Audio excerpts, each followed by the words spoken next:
Welcome, future psychologists, to another Uber School production. I'm Pete, and today we're diving deep into the fascinating world of teaching, training, supervision, and research in psychology.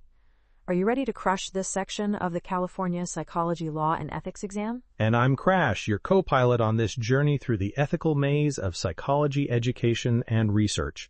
Pete, I hear this section makes up 9% of the exam. That's a pretty big chunk. You're absolutely right, Crash. It's crucial stuff, and we're going to make sure our listeners are well prepared. Let's start with the foundations of ethical research. What's the first thing that comes to your mind when we talk about research ethics? Well, Pete, the first thing that pops into my head is the holy trinity of research ethics: respect for persons, beneficence, and justice. It's like the three musketeers of ethical research, but instead of swords, they wield integrity. That's a great analogy, Crash. Let's break those down for our listeners.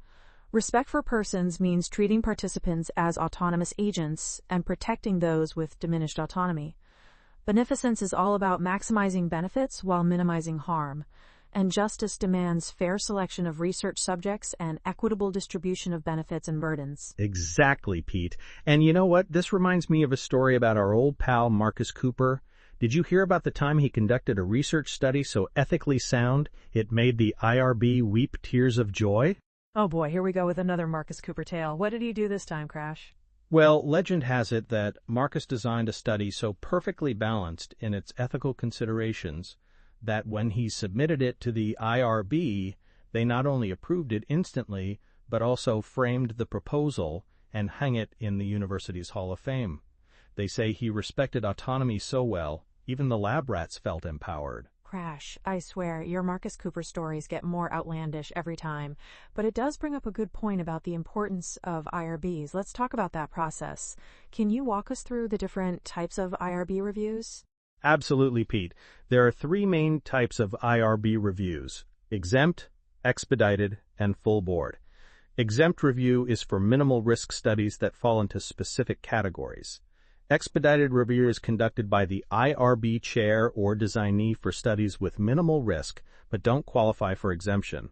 Full board review is required for studies involving greater than minimal risk or vulnerable populations. Great breakdown, Crash. Now let's test our listeners' knowledge with a USMLE style question. Are you ready? Bring it on, Pete. Let's see what you've got for our Uber School students. All right, here goes. A researcher is planning a study on the effects of a new cognitive behavioral therapy technique for treating anxiety in adolescents. The study involves minimal risk, but includes participants under 18 years old. Which type of IRB review would this study most likely require? Ooh, that's a good one, Pete. Let's break it down for our listeners. We've got minimal risk, which might make some think of exempt review. But the key here is that it involves adolescents, who are considered a vulnerable population. What do you think, buddy? You're on the right track, Crash. The correct answer is that this study would most likely require an expedited review. While it's minimal risk, the involvement of minors means it doesn't qualify for exempt status. However, since it's still minimal risk, it doesn't necessarily need a full board review. Nice. And that's a crucial point for our listeners to remember. When dealing with vulnerable populations like children, even minimal risk studies require careful consideration. Absolutely. Now, let's move on to another critical aspect of research ethics: informed consent. Crash, can you give us a rundown of the key elements that should be included in an informed consent document? Sure thing, Pete. The essential elements of informed consent are like the ingredients in a good chili. You need all of them to make it work. First, you need the purpose of the research. Then you've got to explain the procedures involved. Don't forget to spice it up with potential risks and benefits. Great start, Crash. What else should be included? Well, you've got to throw in some alternatives to participation. That's like offering vegetarian options at a barbecue. Then sprinkle in some confidentiality measures to keep things secret and safe. If there's any compensation, that's like the cheese on top. Mention it. And finally, the most important garnish, emphasizing the voluntary nature of participation and the right to withdraw. It's like telling your dinner guests they can leave any time, no hard feelings. That's quite the culinary analogy, Crash, but it covers all the bases. Now, let's talk about a more complex issue: informed consent for special populations. How does this differ from standard informed consent procedures? Now we're getting into the gourmet section of our ethical menu, Pete. When we're dealing with special populations like children, prisoners, or individuals with cognitive impairments, we need to add some extra ingredients to our informed consent recipe. Could you give our listeners some specific examples, Crash? Certainly. For children, we often need to get a double order of consent, one from the parents or guardians, and another assent from the child themselves. It's like getting both the kid and the parent to agree on what's for dinner. That's a great example. What about for individuals who might not be able to consent for themselves? In those cases, we might need to involve a legally authorized representative. It's like having a trusted food critic decide if the meal is suitable when the diner can't make that call themselves. The key is to always prioritize the rights and welfare of the participant, even when they can't fully advocate for themselves. Excellent points, Crash. Now let's switch gears a bit and talk about publication ethics. What are some key considerations when it comes to authorship and publishing research?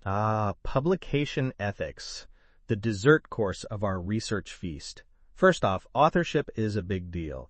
It's not just about who wrote the paper, but who made substantial contributions to the work. You need to have been involved in the conception, design, data collection, analysis, or interpretation of the research. That's right, and it's not just about doing the work, is it? Nope. You also need to have been involved in drafting or critically revising the manuscript, given final approval of the version to be published, and agreed to be accountable for all aspects of the work.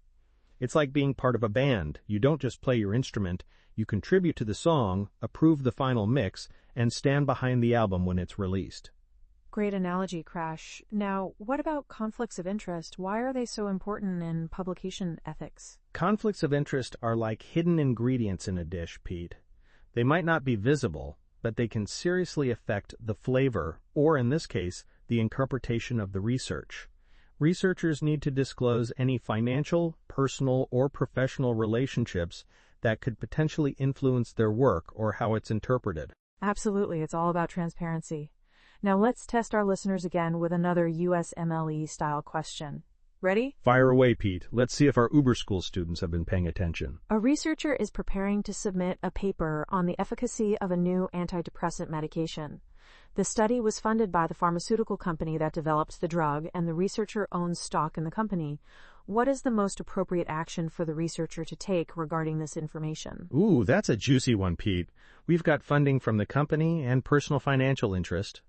What do you think, listeners? Should our researcher keep it quiet, only mention the funding, or spill all the beans? The correct answer is that the researcher should disclose both the funding source and the personal financial interest in the company. Transparency is key in publication ethics. Failing to disclose these conflicts of interest could seriously undermine the credibility of the research and potentially violate ethical guidelines. Absolutely, Pete. It's like being on a cooking show. You've got to tell the judges if you're using ingredients from your own product line. It doesn't necessarily mean your dish is bad, but it's information they need to have. Great point, Crash. Now let's move on to teaching and training. What are some key ethical considerations when developing a curriculum for psychology students? Curriculum development, the recipe book of psychology education. First and foremost, we've got to ensure content accuracy. It's like making sure you're using the right ingredients in your educational feast. We need to regularly review and update our courses to reflect current scientific knowledge and professional standards. Absolutely. And what about program descriptions? Why are they so important from an ethical standpoint? Program descriptions are like the menu for our educational restaurant, Pete. We need to provide clear, accurate descriptions of program requirements, expected outcomes, and student expectations. It's about being transparent about what students are signing up for, the coursework, practicum experiences, internship requirements, and anything else they need to complete the program. Great analogy, Crash. Now, let's talk about competency-based education. How does this approach align with ethical standards in psychology education? Competency-based education is like teaching someone to be a master chef, Pete. Instead of just throwing information at students and hoping some of it sticks, we focus on developing specific skills and knowledge. We clearly define the competencies, the recipes, if you will, create targeted learning experiences, and assess students based on their ability to demonstrate these competencies. That's a great explanation, Crash. And how does cultural competence fit into this framework? Cultural competence is like learning to cook dishes from all over the world, Pete. In our increasingly diverse society, it's crucial that we incorporate diverse perspectives into our course content, be sensitive to cultural differences in the classroom, and prepare students to work effectively with diverse populations. It's not just about avoiding bias, it's about actively promoting inclusivity and cultural awareness. Excellent points, Crash. Now let's tackle a more controversial topic, mandatory therapy and training programs. What are some of the ethical considerations here? Mandatory therapy in training programs. That's like requiring chefs to eat at every restaurant in town before they can open their own. It's a contentious issue, Pete. On one hand, personal therapy can increase self-awareness and empathy, which are crucial for psychologists. On the other hand, we've got concerns about privacy, coercion, and blurring the lines between personal and professional boundaries. Those are all valid points, Crash. What are some best practices if a program does decide to implement mandatory therapy? Great question, Pete. If a program goes this route, they should have a clear rationale and goals for the requirement. They should offer flexibility in therapist selection. It's like letting the chef choose their own ingredients. Confidentiality protections are crucial, and there should be clear boundaries between therapy and academic evaluation. And let's not forget about financial support or considerations for students. Therapy can be expensive. Excellent breakdown, Crash. Now, let's move on to supervision. What are some key ethical considerations in supervisory relationships? Supervision is like being a head chef mentoring a promising sous chef, Pete. The first thing to consider is establishing clear expectations. You need to set specific goals, define roles and responsibilities, and create a supervision contract. It's like writing out the recipe for a successful supervisory relationship. Great analogy, Crash. And what about power dynamics in supervision? Power dynamics, the heat in the kitchen, so to speak. As supervisors, we've got to be aware of the power differential and use it responsibly. It's about how we give feedback, make decisions, and navigate disagreements. We need to create an environment where supervisees feel safe to express concerns or disagreements, kind of like encouraging junior chefs to suggest improvements to a recipe. Excellent points, Crash. Now, let's test our listeners again with another USMLE-style question. Are you ready? Bring it on, Pete. Let's see what culinary conundrum you've cooked up for our Uber School students this time. A clinical supervisor notices that one of their supervisees is consistently late to supervision sessions and appears distracted when discussing client cases. The supervisor suspects the supervisee may be struggling with personal issues that are affecting their clinical work.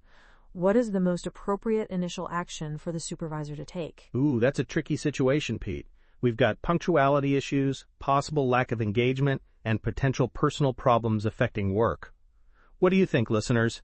Should the supervisor immediately report the supervisee, ignore the problem, and hope it resolves itself, or take a different approach?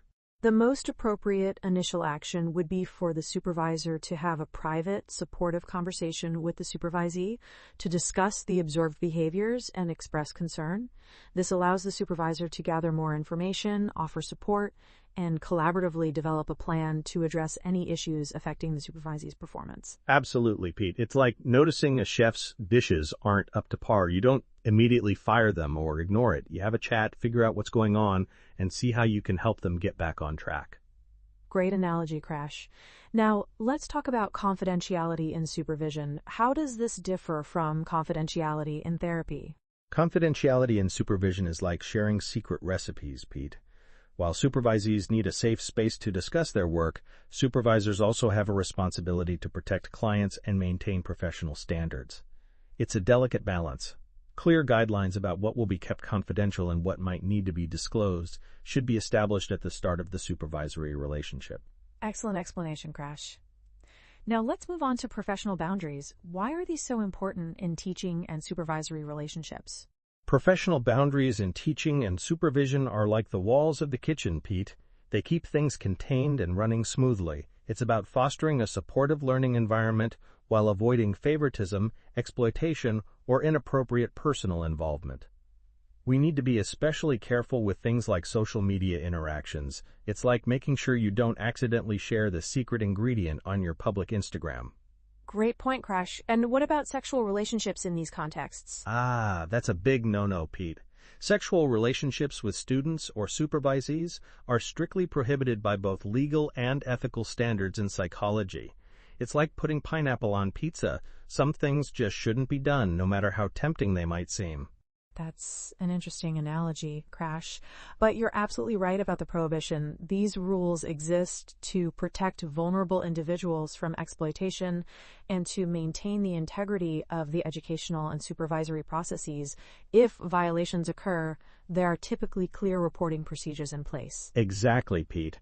And the consequences for crossing these lines can be severe. We're talking potential loss of licensure, termination of employment, and legal repercussions. It's like food poisoning your entire restaurant. It can shut down your whole operation. Well, Crash, I think we've covered a lot of ground today. Any final thoughts for our Uber School listeners as we wrap up this section on teaching, training, supervision, and research? Absolutely, Pete. Remember, future psychologists, ethical conduct in these areas is the secret sauce of our profession. It protects our clients, our students, and the integrity of our field. Always stay informed about current ethical standards, and don't be afraid to ask questions or seek guidance when you're unsure. And hey, if you ever feel overwhelmed, just remember, even Marcus Cooper had to start somewhere. Thanks, Crash. And to all our listeners, remember that this material makes up 9% of the California Psychology Law and Ethics exam. Study hard, practice identifying the ethical implications of different scenarios, and you'll be well prepared to ace this section. This has been another Uber School production. Until next time, keep learning and stay ethical.